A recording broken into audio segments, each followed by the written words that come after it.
Hello buddies, welcome to toppers TNPSC. இந்த வீடியோவில் நம்ம பொறையுடைமை அப்படிங்கிற அதிகாரத்திலிருந்து திருக்குறள் பார்க்கலாம். இந்த பொறையுடைமையோட இது 8வது அதிகாரம். வாங்க இந்த வீடியோக்குள்ளே போகலாம். முதல் திருக்குறள், அகழ்வாரை தாங்கும் நிலம் போல தம்மை இகழ்வார் பொறுத்தல் தலை. இதில் வந்திருக்க அணி என்னென்னா ஓமை அணி. போல அப்படிங்கிறது போல, புறைய, அன்ன, ஒப்ப இதெல்லாம் வந்துச்சுன்னா அது ஓமை அணி.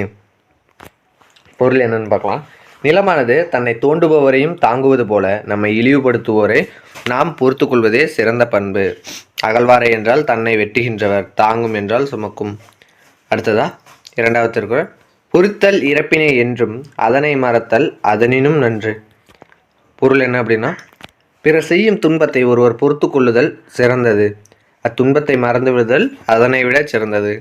சொற்பொருள் என்னன்னா, இறப்பினை என்றால் வரம்பு மீறிய குற்றத்தை, நன்று என்றால் நல்லது. 3, இன்மையுள் இன்மை விருந்தோரல் வன்மையுள் வன்மை மடவார் பொறை. அணி என்னன்னா எடுத்துக்காட்டுவோமே. இன்மையுள் இன்மை விருந்தோரால் வன்மையுள் வன்மை மடவார் பொறை. இது எடுத்துக்காட்டு ஓமேனி. பொருள் என்னன்னா, விருந்தினரை வரவேற்க இயலாது தவிர்க்கும் நிலை வறுமையில் கொடிய வறுமையாகும். அதுபோல அறிவற்றார் செய்யும் தீங்குகளை பொறுத்து கொள்ளுதல் வலிமையுள் சிறந்த வலிமையாகும். இன்னொரு தடவை பாருங்க, இன்மையுள் இன்மை விருந்தோரால் வன்மையுள் வன்மை மடவார் பொறை. இதை எடுத்துக்காட்டு ஓமையணி.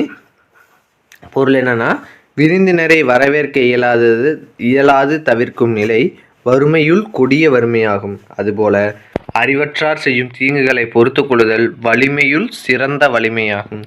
சொற்பொருள்னா, இன்மையுள் இன்மை என்றால் வறுமையுள் வறுமை, மடவார் என்றார் அழிவில்லாதார் செய்த தீமையை, பொறை என்றார் பொறுத்து கொள்ளுதல். 4வது திருக்குறள், நிறையுடைமை நீங்காமை வேண்டின் பொறையுடைமை போற்றி ஒழுகப்படும். பொருள் என்ன அப்படின்னு பார்த்தோம்னா, நற்குணங்கள் நம்மை விட்டு நீங்காது இருக்க வேண்டுமானால் பொறுமையை நாம் போற்றி காத்தல் வேண்டும். நிறையுடைமை நீங்காமை வேண்டின் பொறையுடைமை போற்றி ஒழுக்கப்படும். நற்குணங்கள் நம்மை விட்டு நீங்காது இருக்க வேண்டுமானால் நாம் பொறுமையை போற்றி காத்தல் வேண்டும். சொற்பொருள், நிறையுடைமை என்றால் நிறைந்த குணமுடைய செல்வம், வேண்டின் என்றால் ஒருவன் விரும்பினால், பொறையுடைமை என்றால் பொறுமை என்னும் செல்வம். 5வது திருக்குறள், உறுத்தாரை ஒன்றாக வையாறு வைப்பர் பொறுத்தார்க்கு பொன்றும் துணையும் புகழ். சரி, தப்பா சொல்லிட்டேன். உறுத்தாரை ஒன்றாக வையாரே வைப்பர் பொறுத்தாரை பொன்போர் பழிந்து. இதுதான், பிறர் செய்யும் தீங்கினை பொறுத்து கொள்ளாமல் தண்டிப்பவரை சான்றோர் ஒரு பொருட்டாக மதிக்க மாட்டார். ஆனால் அத்தீங்கினை பொறுத்து கொள்பவரை பொன்போல் மனதுள் பதித்து போற்றுவார். இதுதான், உறுத்தாரை என்றால் துன்பம் செய்தவரை, புதிந்து என்றால் பாதுகாத்து, வைப்பார் என்றால் மனதுள் வைப்பர். இப்போதான் அது வருது. ஒருத்தாருக்கு ஒரு நாளை இன்பம் பொறுத்தாருக்கு பொன்றும் துணையும் புகழ். பொருள் என்ன அப்படின்னா, பிறர் செய்யும் தீமையை பொறுத்து கொள்ளாது தண்டித்தவருக்கு ஒரு நாள் மட்டுமே இன்பம் கிட்டும். அதனை பொறுத்து கொண்டவரின் புகழ் உலகம் உள்ளவரை நிலைத்து நிற்கும் என்பதே இந்த திருக்குறளோட அர்த்தம். பொன்றும் துணையும் என்றால் இறக்கும் வரையிலும், புகழ் என்றால் பெருமையுண்டு.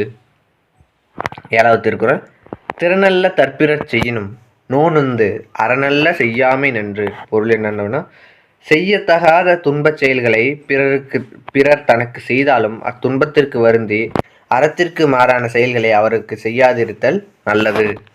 சொற்பொருள் என்ன அப்படின்னு பார்த்தோம்னா, திறனல்ல என்றால் தகாத தீமைகளை, நோனுந்து என்றால் வருந்தி, செய்யாமை என்றால் செய்யாமல் இருப்பதே. 8வது திருக்குறள், மிகுதியான் மிக்கவை செய்தாரை தாம் தம் தகுதியான் வென்று விடல். பொருள் என்னன்னா, செருக்கினால் தீமை செய்தாரையும் தத்தம் பொறுமையால் அவரை வெற்றி கொள்ளல் வேண்டும். சொற்பொருள், மிக்கவை என்றால் தீமைகளை, தகுதியால் என்றால் பொறுமையினால், வென்றுவிடல் என்றால் வெல்வாராக. 9வது திருக்குறள், துறந்தாரின் தூய்மை உடையவர் இறந்தார்வாய் இன்சொல் நோர்க்கிபவர். பொருள் என்ன அப்படின்னா, வரம்பு கடந்து பேசுவோரின் தீய சொற்களையும் பொறுத்து கொள்பவரே பற்றற்ற துறவியராலும் மேலானவர். சொற்பொருள், இறந்தார் என்றால் நல்வழியை கடந்தவர், இன்னாசொல் என்றால் கொடுஞ்சொல், நோர்க்கிற்பவர் என்றால் பொறுத்து கொள்பவர். 10வது திருக்குறள், உண்ணாது நோற்பார் பெரியார் பிறர் சொல்லும் இன்னாச்சொல் நோற்பாரின் பின். பொருள் அப்படின்னு பார்த்தோம்னா, உண்ணா நோன்பு இருக்கும் பெரியவர்களை விட தாம் நிகழ்வோரின் தீய சொற்களை பொறுத்து கொள்பவரே மேலானவர் ஆவார். பொருள் என்ன அப்படின்னா, உண்ணாது என்றால் சாப்பிடாமல், நோற்பார் என்றால் தவம் கிடப்பவர், நோற்பாரின் என்றால் பொறுத்து கொள்கின்றவர். பாருங்க, நோற்பார் என்றால் தவம் கிடப்பவர், நோற்பாரின் என்றால் பொறுத்து கொள்பவர். இதோட இந்த அதிகாரம் முடியுது.